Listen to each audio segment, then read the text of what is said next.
والصلاة والسلام على خير خلقه سيدنا ومولانا محمد وآله وأصحابه أجمعين أما بعد۔ جو عبادات بتلائی گئیں ان میں ایک اہم عبادت ہے کہ اچھائی کی تعلیم دینا اور برائی سے روکنا۔ اچھائی بتلانا نسبتاً آسان ہے اور برائی سے روکنا مشکل ہے، کیونکہ بہت سی برائیاں تمدن بن چکتی ہیں، معاشرہ انہیں نہیں چھوڑنا چاہتا۔ تو ہمیں تعلیم یہ دی کہ بڑی حکمت کے ساتھ، تحمل کے ساتھ، بردباری کے ساتھ اچھائی بھی بتلاؤ اور برائی سے بھی روکو، کیونکہ برائی سے روکنا یہ لازمی ہے۔ قرآن پاک میں ہے کہ بنی اسرائیل کے کچھ لوگوں پر جو لعنت ہوئی، لعن الذین کفروا من بنی اسرائیل، ان پہ جو لعنت ہوئی وہ حضرت داؤد علیہ السلام اور حضرت عیسیٰ علیہ السلام کی زبان مبارک سے ہوئی، علی لسان داؤد و عیسیٰ ابن مریم۔ اور کیوں ہوئی؟ کانوا لا یتناہون عن منکر فعلوہ،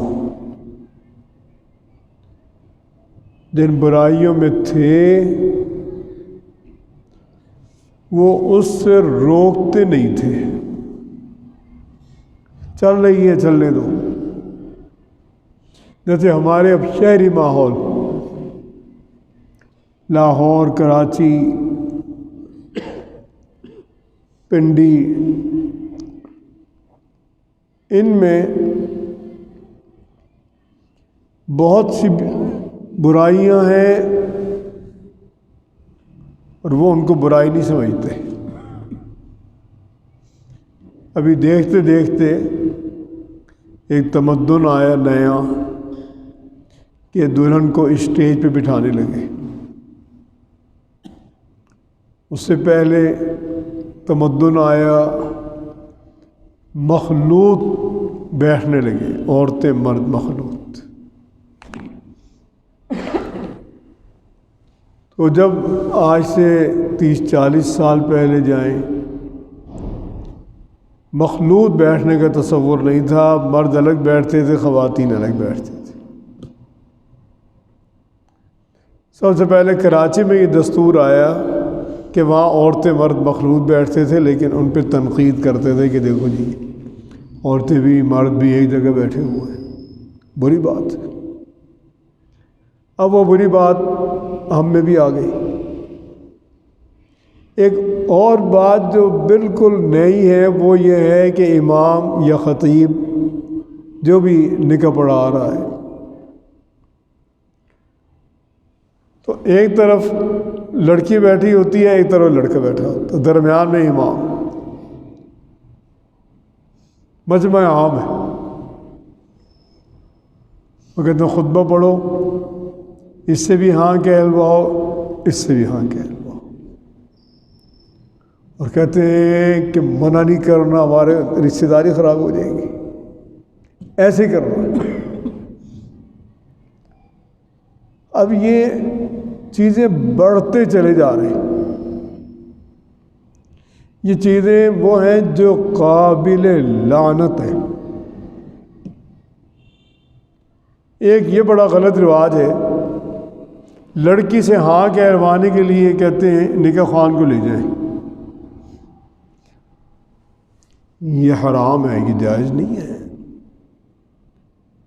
نکاح خوان سے کیا رشتہ ہے اس کا؟ ہاں کہلوانے کے لیے محرم جائیں، سگا والد جائے، سگا بھائی جائے، سگا چچا جائے، سگا ماموں جائے، تایا جائے، دادا ہو، نانا ہو، وہ ہے۔ اور اس میں کوئی لمبی چوڑی بات کرنے کی ضرورت نہیں، وہ تو ایک مختصر سی بات ہے کہ میں نے آپ کا نکاح فلاں بن فلاں سے اتنے مہر پر کر دیا، زمانہ ماضی میں، یعنی لفظ بولیں گے زمانہ ماضی کا بولیں گے، یہ نہیں کہتے کہ کر رہا ہوں، بلکہ کہتے ہیں میں نے آپ کا نکاح فلاں بن فلاں سے مہر فاطمی پر کر دیا۔ ایک آدمی نے کہنا ہے، دو نے سننا ہے۔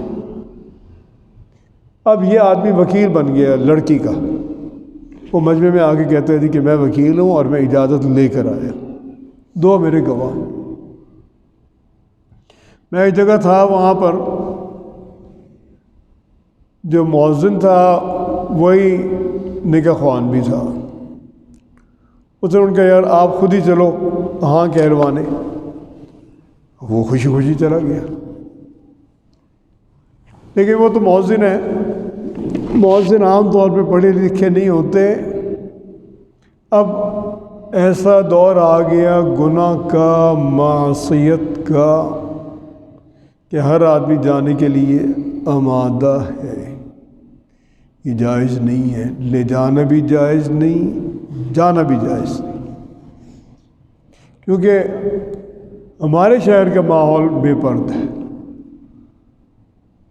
اور بہت زیادہ بے پردگی بڑھ رہی ہے۔ تو تعلیم یہ دی کہ جو برائی ہے اس کو روکو، جیسے آپ روک سکتے ہیں، جیسے آپ کا رشتہ ہے اور جیسے آپ کے لیے ممکن ہے۔ اندھے کی لاٹھی ہماری شریعت نے نہیں چلائی، لیکن یہ کہ برائی کو روکو، برائی پہ راضی مت ہو۔ تو حدیث پاک میں ہے کہ تم میں جو آدمی برائی کو دیکھے اسے قوت سے روک دے، بشرطے کہ اس کی چلتی ہے، قوت ہے اس میں تب۔ اگر وہ قوت سے نہیں روک سکتا تو زبانی طور پہ کہہ دے، اگر یہ بھی نہیں کر سکتا دل میں برا جانے، اگر دل میں بھی اچھا جانتا ہے تو ایمان کے درجات میں وہاں کوئی درجہ نہیں ہے۔ لیس وراء ذلک حبۃ خردل من الایمان، رائی کے دانے کے برابر بھی پھر ایمان نہیں ہے۔ اور جب آدمی کسی برائی کو دیکھتا ہے پھر اسے روکتا ہے تدبیر کے ساتھ، تحمل کے ساتھ، جذباتی ہوئے بغیر، تو بہت دفعہ ایسا ہوتا ہے وہ خود اس برائی سے بچ جاتا ہے۔ مجھے ایک واقعہ یاد ہے، حضرت مولانا مفتی محمود صاحب رحمۃ اللہ علیہ ایک جگہ ٹھہرے ہوئے تھے، تو وہاں جامع ازہر جانے کی بات ہوئی، تو انہوں نے فرمایا کہ میں جامع ازہر جانے کے بڑا سخت خلاف ہوں، اس لیے کہ جو وہاں جائے گا وہ داڑھی مڈا دے گا۔ تو انہوں نے بتایا کہ پنجاب سے زیادہ جو سخت ماحول ہے داڑھی کے بارے میں وہ ہمارے صوبہ سرحد کا ہے، پٹھانوں میں۔ وہاں جو عالم ہے وہ داڑھی نہیں بناتا، لیکن انہوں نے کہا جب میں مصر گیا تو میں قاہرہ کے ایک ہوٹل میں ٹھہرا ہوا تھا، تو ہوٹل میں نماز پڑھ رہا تھا، نماز کا وقت آیا تو ایک شخص آیا پینٹ کوٹ میں، ٹائی میں، مجھے کچھ ہلکا سا خاکہ سے محسوس ہوا، بیٹھ گیا وہ آ کے، جب مولانا نے نماز پوری کی اس کو دیکھا، غور سے دیکھا تو وہ مفتی صاحب کا شاگرد تھا،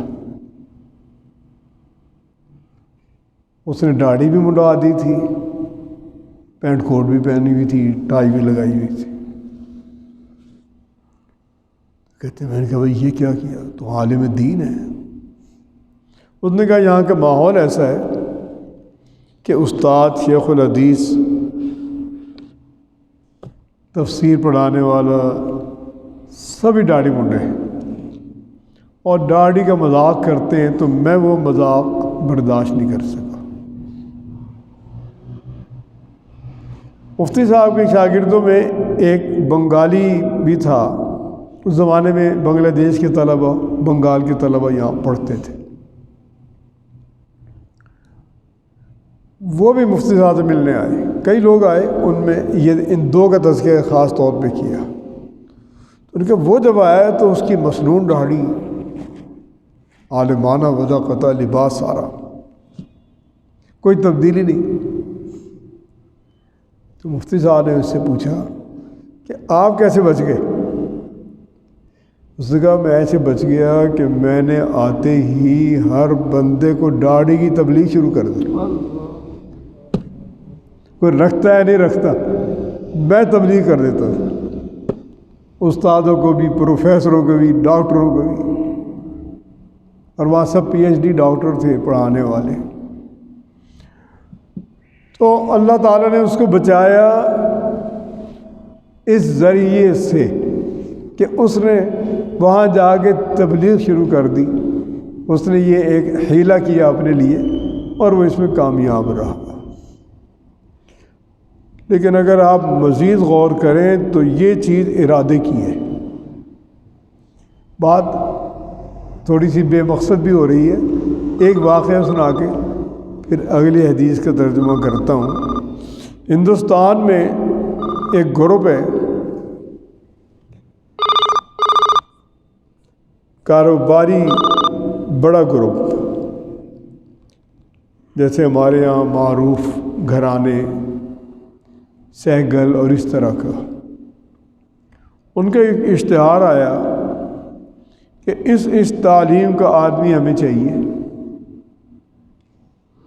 اور اس کا انٹرویو ہے فلاں تاریخ کو۔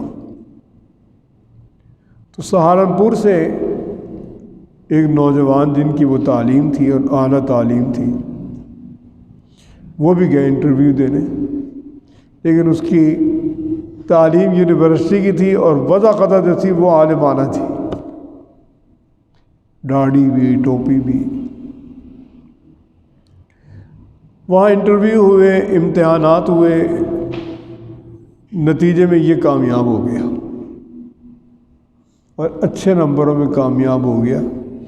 اس کو انہوں نے لیٹر دے دیا، لیکن ایک شرائط کا الگ دیا کہ ہماری یہ شرطیں ہیں، یہ آپ کو منظور کرنی ہوں گی۔ اس میں ایک شرط یہ تھی کہ دوران جو ملازمت کا دورانیہ ہے، اس میں کہیں نماز کے لیے نہیں جائے گا، جو نماز کسی نے پڑھنی بھی ہے تو جو وقفہ ہے کھانے کا اسی میں پڑھے گا، پینٹ پہنے گا، شرٹ پہنے گا، اس کا رنگ متعین ہے، اس رنگ کی پہنے گا، یہ اس کا لباس ہوگا۔ تو اس کو یہ چیزیں منظور نہیں تھیں، یہ نہیں گیا۔ انہوں نے اس کو خط بھیجا اس ہندو گروپ نے کہ آپ کیوں نہیں آئے؟ آپ کو منتخب کر چکے ہیں، آئیں آپ ڈیوٹی لیں آ کے۔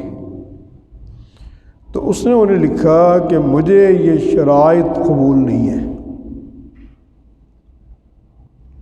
میں پینٹ کوٹ نہیں پہنوں گا، یہی شلوار قمیص پہنوں گا، داڑھی جیسے ہے ویسے ہی ہے، جمعہ میں فلاں جگہ پڑھتا ہوں، آنے اور جانے میں 2 گھنٹے لگیں گے، میں وہیں پڑھوں گا۔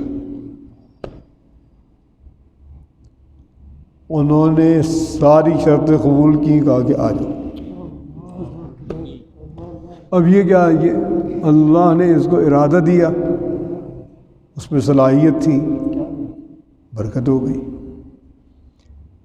گاندھی جو تھا بیرسٹر تھا، اور یہاں جعفر قاسمی ایک تشریف لاتے تھے میرے والد صاحب کے بعد، وہ BBC میں ترجمان تھے انگریزی اور اردو کے، انگریزی سے اردو اور اردو سے انگریزی وہ کرتے تھے، اور چند انگریزی دانوں میں تھے، اعلیٰ تعلیم تھی۔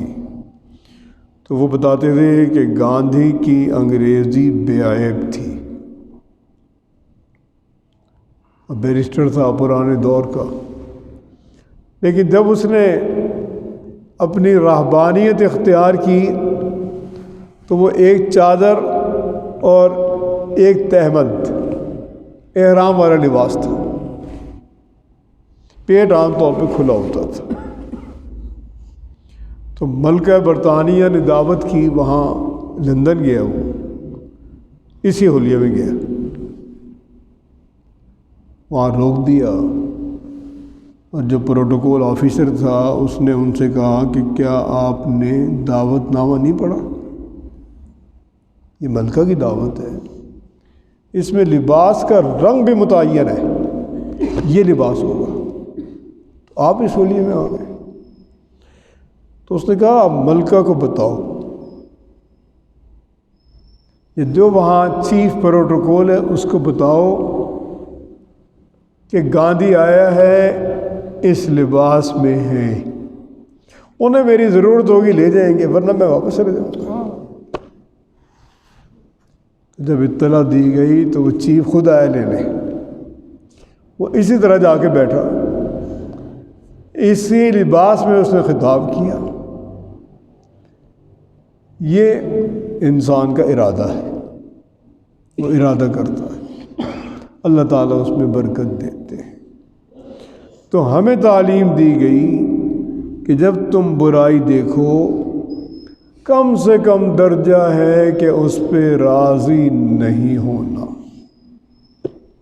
اگر ایک آدمی کی اولاد بے نمازی ہے لیکن تعلیم بڑی اچھی ہے، بہت اچھی تعلیم ہے، کامیاب ہو رہا ہے، CSS کر رہا ہے، فلاں کر رہا ہے، فلاں کر رہا ہے، آفیسر ہو گیا، والد نمازی ہے، لیکن دل نظر انداز کرتا ہے کہ چلو یار دنیا تو کما رہا ہے نا، یہ جو نظر انداز کرتا ہے یہ اس کے گناہ میں شامل ہے۔ وہ اظہار نفرت اور بیزاری کرے کہ میں اس پہ راضی نہیں ہوں۔ یہ ٹھیک ہے کہ ہر روز ہر وقت نہیں، لیکن آدمی یہ بیزاری کرے اور اظہار نفرت کرے کہ تو نماز نہیں پڑھتا، روزہ نہیں رکھتا،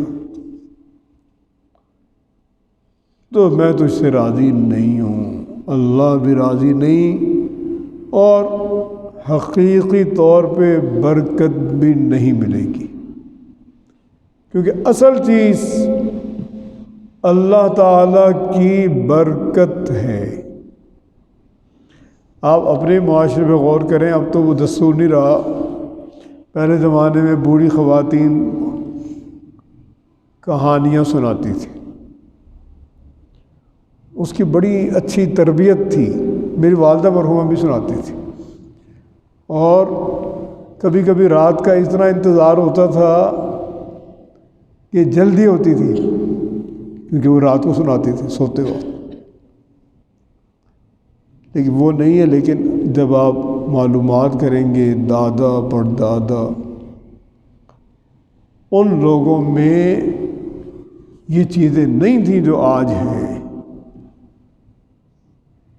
یہ برائیاں نہیں تھیں جو آج ہیں۔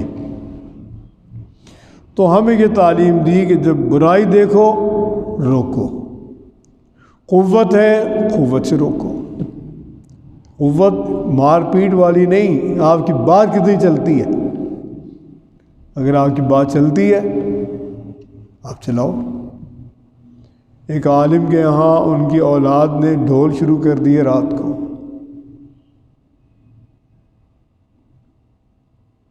انہوں نے اپنا بستر اٹھایا اور وہ مسجد میں چلے گئے، ان کا اب میں شادی کے بعد ہی آؤں گا۔